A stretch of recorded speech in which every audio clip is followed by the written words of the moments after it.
రాజేశ్వరరావు గారికి అదేవిధంగా మన పార్లమెంట్ ఇన్ఛార్జ్ సోదరుడు ప్రభుత్వ chief whip MLC Balmuru Venkat గారికి, మన పార్లమెంటు ఇన్ఛార్జ్ సర్ ప్రోగ్రాం సంబంధించి కస్బ శ్రీనివాసరావు గారికి, జిల్లా అధ్యక్షుడు గురుపాటి నర్సన్న గారికి, సీనియర్ కాంగ్రెస్ మీ అందరూ ఇందాక పెద్దలు చెప్పినట్టు సర్ ప్రోగ్రామ్ ఫేజ్ 1 అయిపోయింది.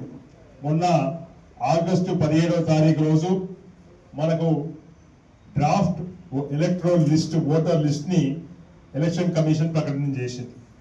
ఈ డ్రాఫ్ట్ ఓటర్ లిస్ట్ ప్రకటన చేసిన తర్వాత ఆగస్టు 17వ తారీఖు ప్రకటన చేస్తే సెప్టెంబర్ 16వ తారీఖు వరకు ఒక నెల రోజుల పాటు ఎవరికైనా ఈ ఎలక్ట్రల్ లిస్ట్ మీద ఓటర్ లిస్ట్ మీద అభ్యంతరాలు ఉన్నట్టయితే లేదా మీకు మీ ఓటు సరిగా రానప్పుడు దాని మీద అబ్జెక్షన్ చెప్పడానికి 16వ తారీఖు వరకు మీకు సమయం ఉంటుంది. సెప్టెంబర్ 16వ తారీఖు వరకు ఈ వచ్చిన అబ్జెక్షన్స్ ని అక్టోబర్ 16వ తారీఖు వరకు అంటే ఇంకో నెల రోజులు ఉంటుంది. దాని మీద ఈ ప్రభుత్వ ఎలక్షన్ కమిషన్ ఏదైతున్నదో వాటి మీద వాదపడలు విన్న తర్వాత ఒక నిర్ణయం తీసుకుంటారు. అంటే ఈ ప్రాసెస్ అంతా కంప్లీట్ కావడానికి అక్టోబర్ 16వ తారీఖు. దాని తర్వాత పబ్లిష్ అయ్యేదే ఫైనల్ ఓటర్ లిస్ట్. అంటే ఈ 2 నెలల సమయంలో మనం చాలా జాగ్రత్తగా మనం పనిచేయాలి. ఎందుకు పనిచేయాలి అంటే ఇందాక పెద్దలు చెప్పినట్టు మన నియోజకవర్గంలో సర్ ప్రోగ్రాం మొదలైనప్పుడు 2,46,000 చిలుకు ఓటర్లు ఉన్నారు. అందులో 26,000 మంది ఫార్ములు ఇయ్యలేదు, ఎన్యూమరేషన్ ఫార్మ్స్ ఇయ్యలేదు. అంటే వాళ్ళు ఇంకో దగ్గర ఓటు కోరుకున్నారు, లేదా చనిపోయిన వాళ్ళు కావచ్చు, లేదా డూప్లికేట్ ఓటర్స్ కావచ్చు. అంటే మనకు టౌన్ లో ఓటు ఉండొచ్చు, ఊళ్ళో ఓటు ఉండొచ్చు. అంటే 2,46,000 మంది ఓటర్లో 26,000 మంది ఓటర్లో అసలు ఫార్మే ఇయ్యలేదు. అంటే మిగిలిన ఎంతమంది? 2,20,000 మంది. ఈ మిగిలిన 2,20,000 మందిలో కూడా 47,250 మందికి అభ్యంతరాలు వచ్చినాయి. అంటే అనామలీస్ వచ్చినాయి.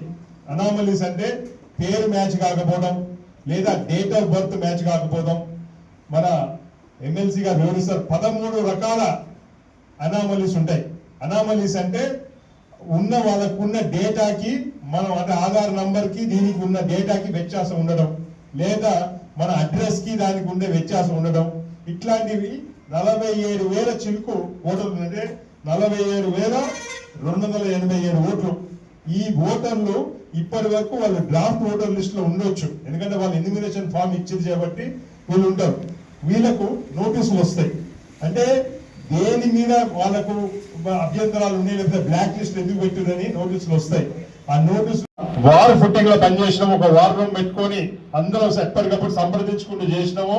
ఈ నెక్స్ట్ నెల రోజులు కూడా అదే విధంగా చక్రం రాజేశ్వరరావు గారి కోఆర్డినేటర్ వారి ఆధ్వర్యంలో మొత్తం సూపర్వైజర్లు, బిఏ ఏజెంట్లు అందరూ కూడా పనిచేయాలని చెప్పి కోరుకుంటూ, మీకు ఎక్కడ ఇబ్బంది ఏర్పడ్డా సీనియర్ నాయకులుగా నేను పటేల్ రమేష్ అన్న కూడా మీకు అందుబాటులో ఉంటామని తెలియజేసుకుంటూ, మన జిల్లా అధ్యక్షుడు కూడా ఈయన బిఎల్ఏ ఏజెంట్ 1 అంటే ప్రక్రియలో భాగంగా నేను, నాతో పాటు ఏఐసిసి సభ్యులు సర్వోత్తమ్ రెడ్డి గారు, పటేల్ రమేష్ రెడ్డి గారు, జిల్లా అధ్యక్షుడు గుడిపాటి నర్సయ్య గారు, అదేవిధంగా పార్లమెంట్ ఇన్ఛార్జ్గా ఉన్న కస్బ శ్రీనివాసరావు గారు అందరం కూడా వచ్చి ఏదైతే ఈరోజు అనామలీస్ కానీ వివిధ కారణాల చేత ఏదైతే సూర్యాపేట నియోజకవర్గ పరిధిలో 47,000 ఓటర్ల లిస్ట్ అనేది ఈరోజు ఎలక్షన్ కమిషన్ ఆఫ్ ఇండియా అనుమానాస్పద రీతిలో వివిధ కారణాల చేత ఆపేసే ప్రయత్నం చేసింది.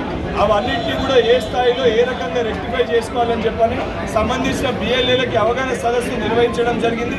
ఎందుకంటే ఈరోజు ప్రతి ఒక్క ఓటర్ కూడా తన ఓటు హక్కు వినియోగించుకునే విధంగా, ఎందుకంటే రేపు పొద్దున ఓటు హక్కు అనేది వెళ్ళిపోతే ప్రభుత్వానికి వెళ్ళి రావాల్సిన సంక్షేమ పథకాలు, ఇంద్రం ఇల్లు కానీ, సన్న బియ్యం కానీ, అలాగే అనేకమైన పథకాలు కూడా వాళ్ళు కోల్పోయే పరిస్థితి ఉంటుంది. కాబట్టి ప్రతి ఒక్క ఓటర్ కూడా దీంట్లో జమ చేసుకొని ఎలక్షన్ కమిషన్ ఆఫ్ ఇండియా ఈరోజు భారతీయ జనతా పార్టీకి ఒక బి టీం లెక్క వ్యవహరించి కావాలని చెప్పి ఓటర్ల హక్కుని గుంజేసుకునే ప్రయత్నం చేస్తుంది.